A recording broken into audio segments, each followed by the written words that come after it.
Pagi itu, Gopar sedang membawa mobilnya.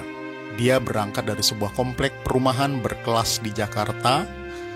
Gopar hendak mengantarkan dua anak kembarnya yang bernama Fatah dan Fatih menuju sekolah dasar. Namun mendadak di tengah jalan Gopar melihat seseorang perempuan yang berjalan dan sedang dipepet dua orang hingga dia masuk ke dalam gang yang sangat sepi. Gopar yang penasaran sekaligus kasihan memilih turun dan meminta anaknya agar menunggu di dalam mobil. Gopar juga menyempatkan diri mengambil botol air mineral di samping pintu mobil. Setibanya di gang yang sepi itu, ternyata Gopar memergoki beberapa preman bayaran yang hendak menghabisi perempuan itu dengan sebuah pisau.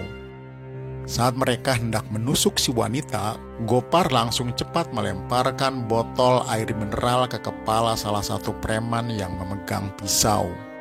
Alhasil, dia pun terjengkang dan sempat terlihat kelingan karena kerasnya lemparan Gopar.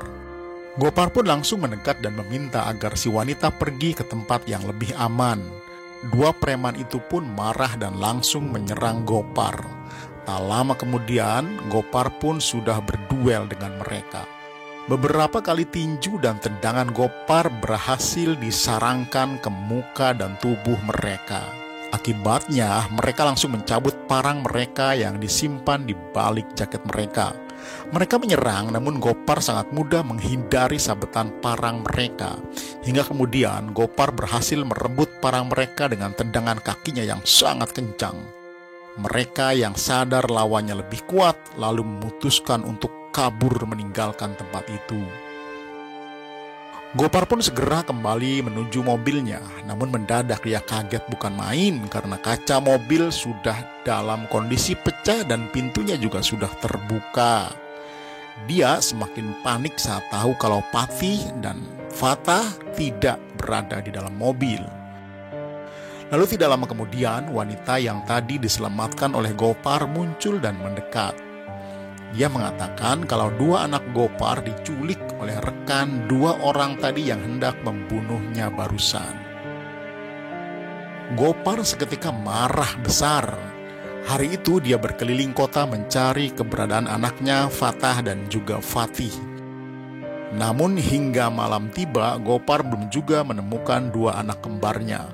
Gopar berjanji dalam hati, kurang dari 24 jam dia sudah harus bisa menyelamatkan Fatah dan Fatih. Gopar pun langsung memutuskan untuk pulang ke rumah.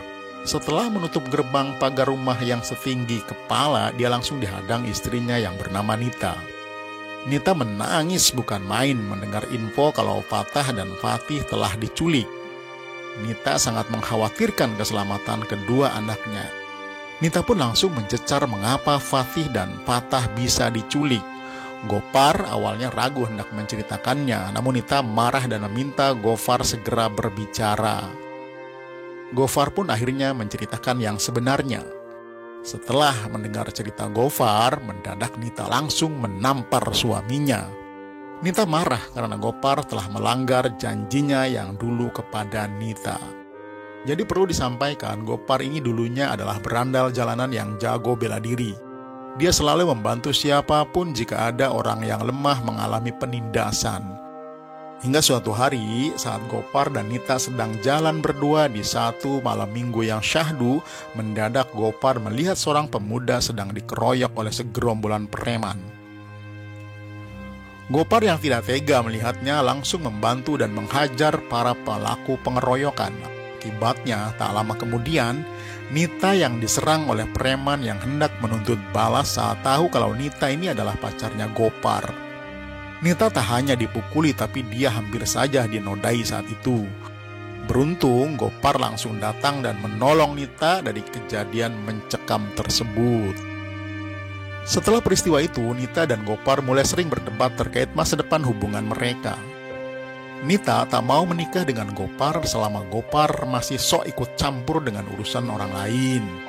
Alhasil, Gopar yang sangat mencintai Nita kemudian berjanji kalau dia tidak akan lagi berurusan dengan preman, apalagi kembali berantem.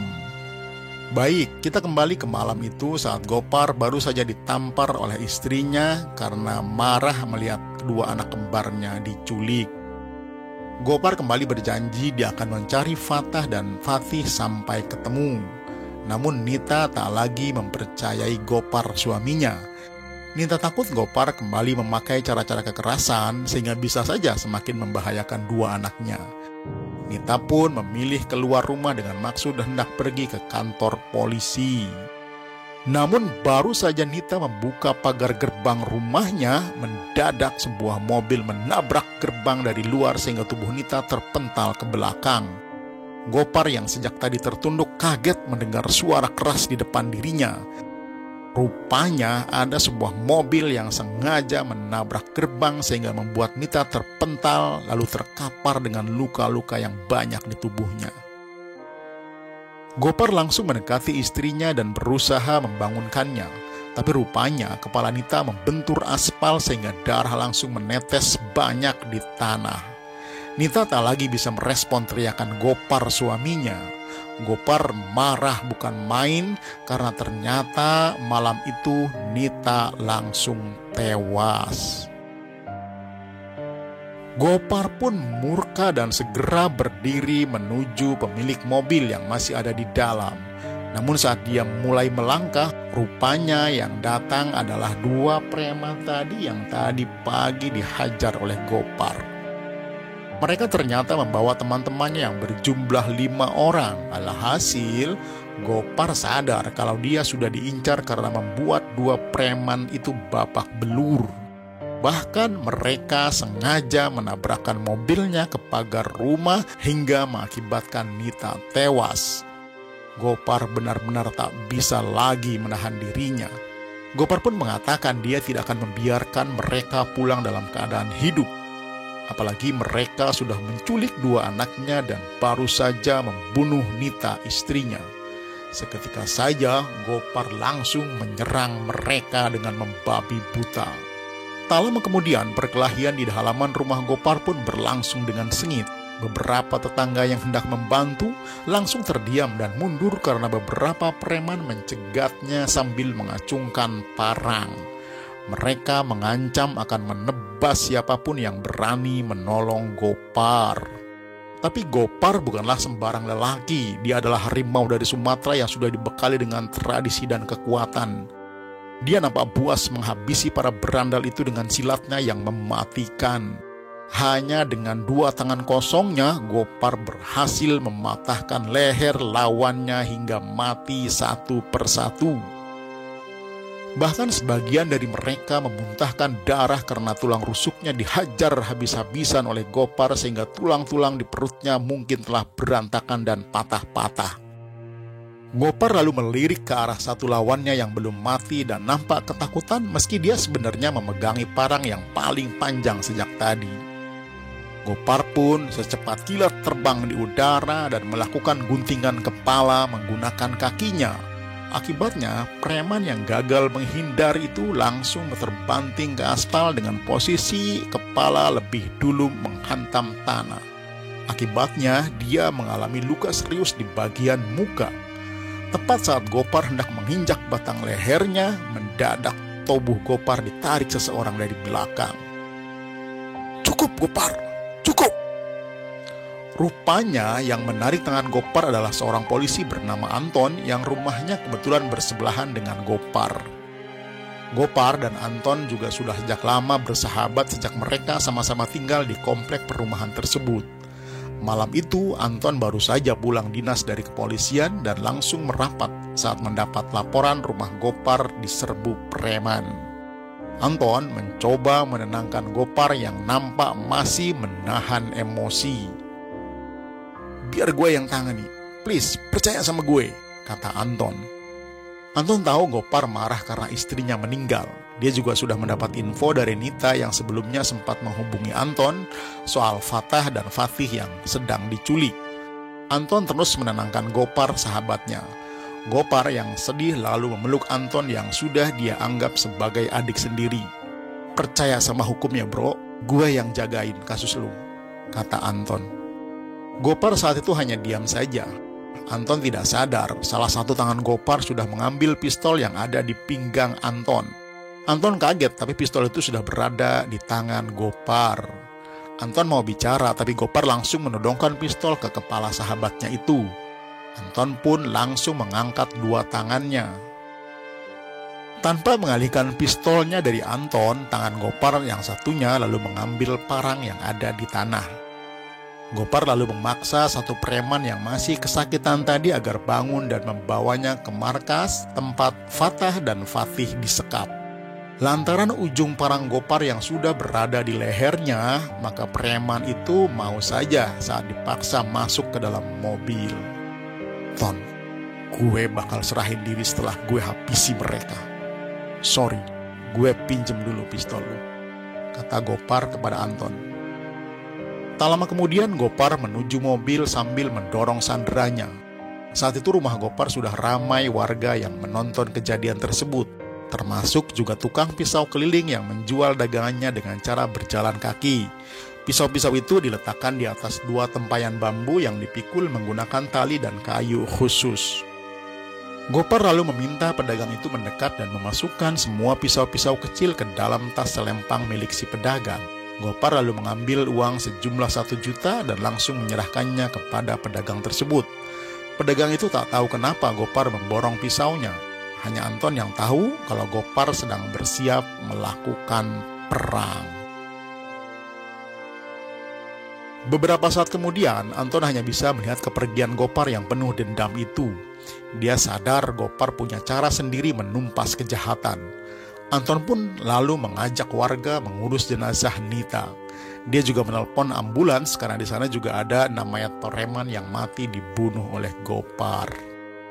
Anton nampak prihatin melihat apa yang menimpa keluarga Gopar.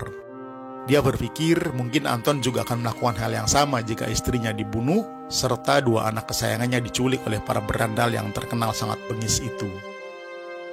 Sementara itu, mobil Gopar sudah tiba agak jauh dari sebuah gedung kosong berlantai 2. Salah satu preman yang disandra Gopar nampak gemetar saat ujung parang Gopar masih tetap saja menempel di batang lehernya. Itu gedungnya bang, kata si preman terbata-bata. Gopar lalu memandangi gedung tua yang lumayan jauh dari mobilnya yang diparkir. Dia melihat beberapa orang sedang berjaga di bagian depan, sementara yang lainnya nampak berjaga di balkon lantai 2. Lalu Gopar menoleh ke preman di sebelahnya. Lu punya anak bini? Tanya Gopar. Punya bang, jawab si preman masih dengan ketakutan. Gopar nampak muak dengan preman itu. Mendadak Gopar menghantamkan gagang parang di tangannya ke arah pelipis si preman. Si preman pun menangis dan memohon ampunan. Gopar pun akhirnya tidak tega untuk menghabisinya di dalam mobil. Pulang lo, dan jangan pernah balik lagi ke sini kalau lu masih pengen hidup. Pergi sana, teriak Gopar. Seketika saja preman itu langsung keluar dan kabur sekencang-kencangnya tanpa menoleh. Tak lama kemudian Gopar keluar sudah memakai tas selempang yang nampak penuh dengan banyak pisau dapur di dalamnya. Gopar lalu segera menyelinap ke samping gedung karena dia harus membebaskan Fatah dan Fatih lebih dulu sebelum mengobrak-abrik markas para bandit itu. Gopar pun langsung mudah mengecoh pandangan para preman yang sedang berjaga. Gopar melemparkan batu ke arah dinding yang terbuat dari lembaran seng sehingga suaranya membuat mereka menoleh. Kelengahan mereka itu lalu dimanfaatkan Gopar untuk terus masuk menyusup lebih dalam ke dalam gedung busuk itu. Singkat cerita, Gopar sudah melihat tempat Fatah dan Fatih disandra. Namun di sana 2 anaknya dijaga oleh 2 preman yang nampak membuat Fatah dan Fatih ketakutan dan terus saja menangis. Gopar lalu berusaha agar bisa lebih dekat dengan mereka. Gopar lalu mengambil 2 pisau dari tasnya. Tak lama kemudian dia melemparnya ke arah 2 leher preman tersebut. Keduanya lalu tumbang tanpa menimbulkan suara yang membuat keributan. Gopar sudah menjelma menjadi setan yang mengerikan malam itu. Gerakannya senyap namun sangat mematikan. Fatah dan Fatih pun senang karena ayahnya telah datang. Mereka langsung memeluk ayahnya seketika. Gopar meminta mereka jangan berisik karena Gopar akan segera membawa mereka keluar. Gopar meminta agar anaknya jangan takut karena ada ayahnya yang akan melindungi. Namun beberapa langkah lagi mereka keluar gedung dari samping, seorang preman memergoki Fatah dan Fatih yang berjalan lebih dulu dari ayahnya.